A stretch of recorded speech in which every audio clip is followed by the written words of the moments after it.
बच्चों, वापस से आप सभी छात्र छात्राओं को एक और वीडियो में स्वागत करते हैं। तो आज हम लोग पढ़ेंगे क्लास 10 केमिस्ट्री का रासायनिक अभिक्रिया। रासायनिक अभिक्रिया क्या होता है इसके बारे में हम लोग जानेंगे। तो आप लोगों को हम एक चीज बताए थे कि पदार्थ, क्या बताए थे? पदार्थ बताए थे। आप लोगों को हम पदार्थ बताए थे। तो पदार्थ हमारा किस में रह सकता है? ठोस, द्रव, गैस में हो सकता है। इसको हम लोग द्रव भी कहते हैं। क्या कहते हैं? द्रव भी कहते हैं। तो पदार्थ हमारा 3 अवस्था में रह सकता है। क्या क्या रह सकता है? ठोस, द्रव, गैस में। अब इसी चीजों को हम लोग 2 चीजों में डिवाइड करते हैं। क्या करते हैं? 2 चीजों में। एक भौतिक अवस्था, क्या करते हैं? भौतिक अवस्था, और एक रासायनिक अवस्था। क्या करते हैं साथियों? रासायनिक अवस्था करते हैं। यहाँ तक आप लोगों को कोई दिक्कत नहीं। तो भौतिक अवस्था में हम लोग 3 चीजों को पढ़े होंगे। भौतिक अवस्था में हम लोग क्या पढ़ेंगे? 3 चीजों को पढ़ेंगे। क्या क्या पढ़ेंगे? ठोस, द्रव, गैस। क्या चीज पढ़ेंगे? ठोस, द्रव, गैस। तो हम यहाँ लिख देते हैं ठोस, द्रव, गैस। ठीक है। और इसके बाद रासायनिक हमारा आता है। रासायनिक हमारा 3 चीजों से होता है। क्या क्या होता है? तत्व, यौगिक, यौगिक और मिश्रण। क्या होता है? मिश्रण। तत्व, यौगिक, मिश्रण। यहाँ तक मैं आप लोगों को झलका कि नहीं? एकदम झलक गया होगा। तो अब हम समझते हैं। इसको हम पिछले वीडियो में हम पढ़ा चुके हैं। द्रव, गैस, ठोस, ये चीजें को हम बता चुके हैं। आप नीचे डिस्क्रिप्शन बॉक्स में इसका लिंक दिया हुआ है।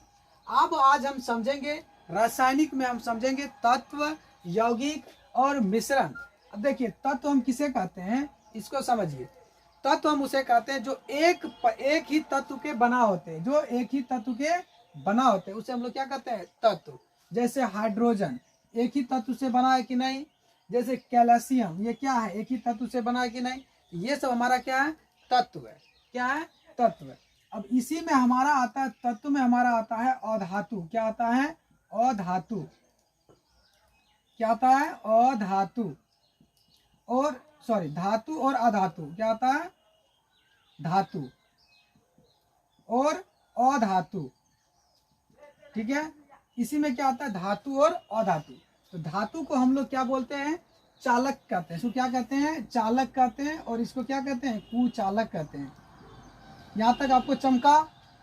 धातु क्या है? चालक होता है। यानी कि विद्युत का एक अच्छा चालक होता है, उष्मा का एक अच्छा चालक होता है धातु। लेकिन अधातु उष्मा का चालक नहीं होता है। ये क्या होता है? उष्मा का चालक नहीं होता है। अगर आपसे एग्जाम में पूछ लेगा कि चालक यानी कि धातु का गुण बताएं, तो हम यह गुण क्या बता सकते हैं कि धातु उष्मा का अच्छा सुचालक होता है। धातु अच्छा उष्मा का क्या होता है? सुचालक होता है।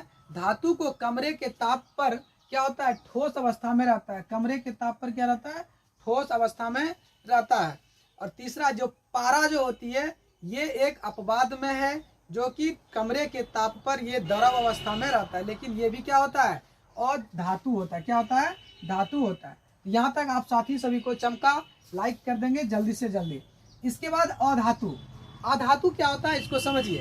अधातु जो होती है ये उष्मा का क्या होता है? कुचालक होता है। आप कभी खाना बनाए होंगे तो उसमें कभी गलती से अगर लोहिया छूट जाता है, छोलनी, गाँव देहात में ये नहीं कहता है कि छोलनी छूट गई। तो अगर छोलनी छूट जाता है, अगर उसका पिछला भाग अगर छुएगा तो क्या होता है? धिप्पल लगता है कि नहीं? गर्म।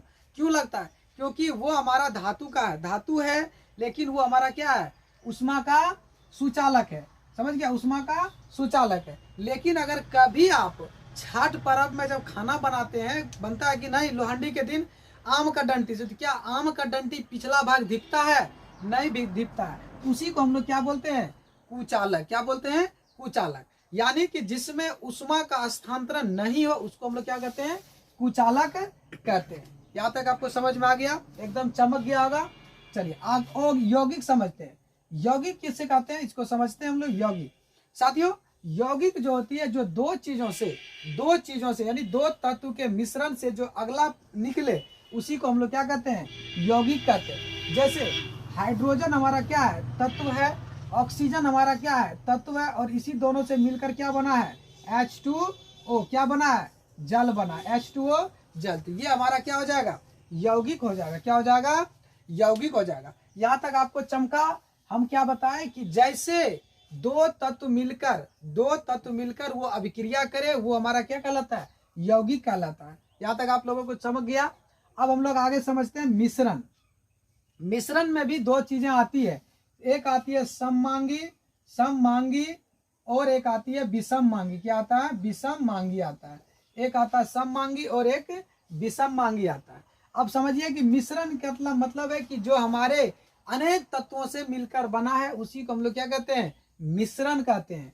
क्या कहते हैं? मिश्रण। जैसे ऑक्सीजन में हमारा कितना चीज मिला? नाइट्रोजन मिला है, सारी प्रकार की गैसें मिली है, यानी कि बहुत प्रकार की जो ऑक्सीजन मिला है, तो उसी को हम लोग क्या कहते हैं?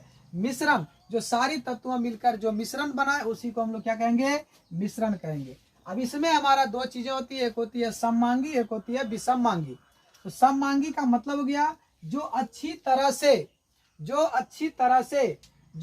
तरह से नहीं मिले उसको हम लोग क्या बोलेंगे? सममांगी। जैसे मान लिया जाए आपको हम दे देंगे केला, सेब, अंगूर, बादाम, सब चीज दे दिए और उसको बोलेंगे केला को निकालिए, तो केला को क्या कीजिएगा? निकाल लीजिएगा। कितनों उसको मिलाइएगा फिर भी केला निकल जाएगा, सेब निकल जाएगा, अनार निकल जाएगा, बादाम निकल जाएगा। लेकिन उसी को एक मशीन में धर के कुछ दीजिएगा तो क्या वो मिला पाइएगा? कि केला को निकाल लीजिए, बादाम को निकाल लीजिए, सेब को निकाल लीजिए, क्या निकाल पाइएगा? नहीं निकाल पाइएगा। तो वो हमारा क्या हो जाएगा? विषममांगी। वो क्या हो जाएंगे? विषममांगी हो जाएंगे। यहाँ तक आप लोगों को कोई दिक्कत?